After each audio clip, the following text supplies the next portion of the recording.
বেগম খালেদা জিয়া রাষ্ট্র পরিচালনার দায়িত্ব পাবার পরে দেশে গণতন্ত্রকে প্রাতিষ্ঠানিক রূপ দিয়েছিলেন।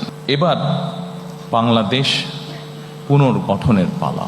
গণতন্ত্র এবং জাতি গঠনের এখানে যে বিষয়গুলো আছে, যা আমরা গত 1 বছর ধরে দেখেছি, যে সরকার গঠিত যে রিফর্ম কমিশন ছিল, সেখানে যা কিছু আলোচনা হয়েছে, তার অধিকাংশই কিন্তু আমরা অনেক বছর আগে, প্রায় 2-2.5 বছর আগে আমরা জাতির সামনে উপস্থাপন করেছি। 47 বছর আগে দেশ এবং জনগণের প্রয়োজনে বাংলাদেশ জাতীয়তাবাদী দলের জন্ম হয়েছিল। প্রতিষ্ঠার পর থেকে আজ পর্যন্ত বিএনপি তার আদর্শ থেকে বিচ্যুত হয়নি, চেষ্টা করেছে সব সময় তার যে আদর্শ সেটার ভেতরে থাকার জন্য।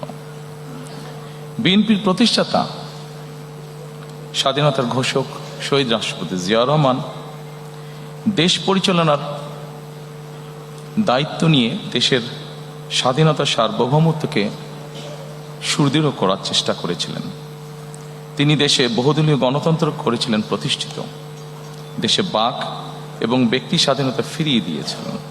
একটি দুর্নাম ছিল স্বাধীনতার পরবর্তীতে তলাবিহীন ঝুড়ি বাংলাদেশের।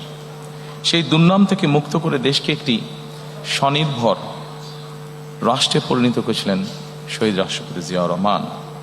তার শাহাদত বরণের পরে দেশে আবারও স্বৈরাচারের শাসন প্রতিষ্ঠিত হয়েছিল। দেশনেত্রী বেগম খালেদা জিয়ার আপসহীন সংগ্রামের মাধ্যমে দেশ স্বৈরাচার মুক্ত হয়েছিল।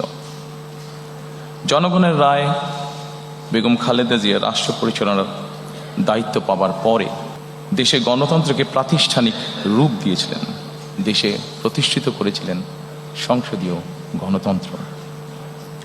নারী শিক্ষার প্রসার ঘটানোর জন্য দেশে নারীদেরকে দ্বাদশ শ্রেণী পর্যন্ত বিনা বেতনে শিক্ষার সুযোগ করে দিয়েছিলেন।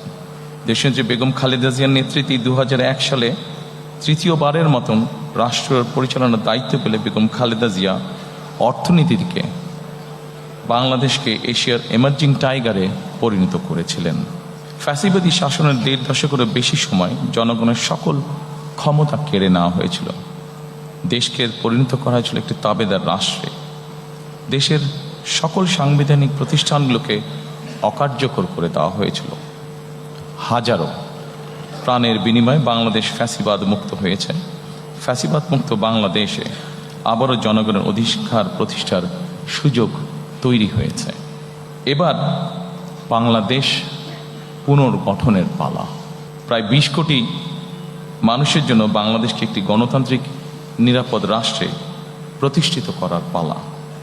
বাংলাদেশকে বর্তমান এবং ভবিষ্যৎ প্রজন্মের জন্য একটি নিরাপদ রাষ্ট্রে পরিণত করার জন্য বিএনপি কতগুলো সুনির্দিষ্ট পরিকল্পনা গ্রহণ করেছে।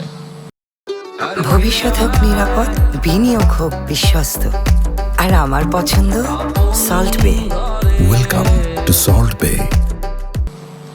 দেশ এবং জনগণের সুনির্দিষ্ট পরিকল্পনাকেই আমি বলেছিলাম আই হ্যাভ এ প্ল্যান। এই পরিকল্পনায় দেশের 4 কোটিরও বেশি তরুণ, দেশের অর্ধেক জনসংখ্যা যারা নারী, কোটি কোটি কৃষক শ্রমিকের জন্য দেশ এবং বিদেশে কর্মসংস্থান একটি স্বনির্ভর বাংলাদেশ গঠন করার জন্যই প্রতিটি সেক্টর ভিত্তিক কর্ম পরিকল্পনা আমরা গ্রহণ করেছি।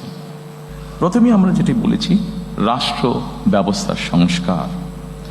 দ্বিতীয়ত আমরা বলেছি বৈষম্যহীন আর্থসামাজিক উন্নয়ন ও টেকসই রাষ্ট্রীয় সক্ষমতা অর্জন। তৃতীয়ত আমরা বলেছি ভঙ্গুর অর্থনীতির পুনর্গঠন ও পুনরুদ্ধার। চতুর্থত আমরা বলেছি অঞ্চল ভিত্তিক সুষম উন্নয়ন। এবং পঞ্চম বা শেষ যেটি ধর্ম, সমাজ, ক্রীড়া, সংস্কৃতি ও সংহতি বিষয়, যেই বিষয়গুলো আছে।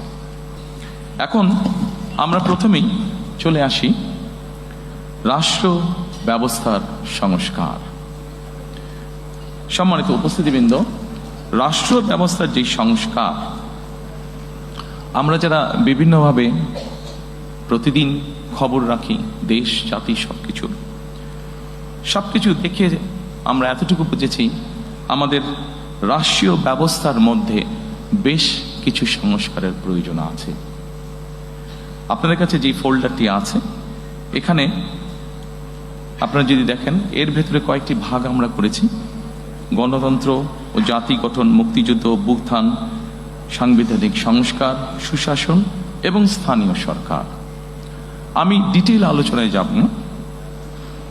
আমি প্রথমেই শুরু করতে চাই গণতন্ত্র ও জাতি গঠন। গণতন্ত্র এবং জাতি গঠনে যদি আমরা দেখি, প্রথমেই আমরা একটি কথা সেখানে লিখেছি। যদিও গণতন্ত্র এবং জাতি গঠনের এখানে যেই বিষয়গুলো আছে যা আমরা গত 1 বছর ধরে দেখেছি, যে সরকার গঠিত যে রিফর্ম কমিশন ছিল সেখানে যা কিছু আলোচনা হয়েছে তার অধিকাংশই কিন্তু আমরা অনেক বছর আগে, প্রায় 2-2.5 বছর আগে আমরা জাতির সামনে উপস্থাপন করেছি। তবে আমরা এখানে নিয়ে এসেছি প্রথমেই 31 দফা বা জুলাই সনদের বাস্তবায়ন। আমরা যখন প্রথম দেশের মানুষের সামনে 31 দফা আমাদের 2030 ভিশন বা 27 দফা উপস্থাপন করেছিলাম, তখন 31 দফা বা জুলাই সনদের বিষয়টি তখন ছিল না। যেহেতু এটি আমাদের জাতির জন্য সবকিছু মিলে একটি অত্যন্ত জরুরি বিষয়, সেজন্য এটিকে আমরা সামনে নিয়ে এসেছি। কাজে আমাদের জাতি গঠন এবং গণতন্ত্রের ভিত্তিকে যদি আমাদের শক্তিশালী করতে হয়, আমরা বিশ্বাস করি যে 31 দফা এবং জুলাই সনদের যেটি আছে সেটিকে অবশ্যই আমরা বাস্তবায়ন করব। কারণ জুলাই সনদের যে মেইন বিষয়গুলো আছে সেগুলোর সাথে আমাদের 31 দফার অনেক কিছুর মিল আছে, যা আমরা অনেক আগেই জাতির সামনে উপস্থাপন করেছিলাম।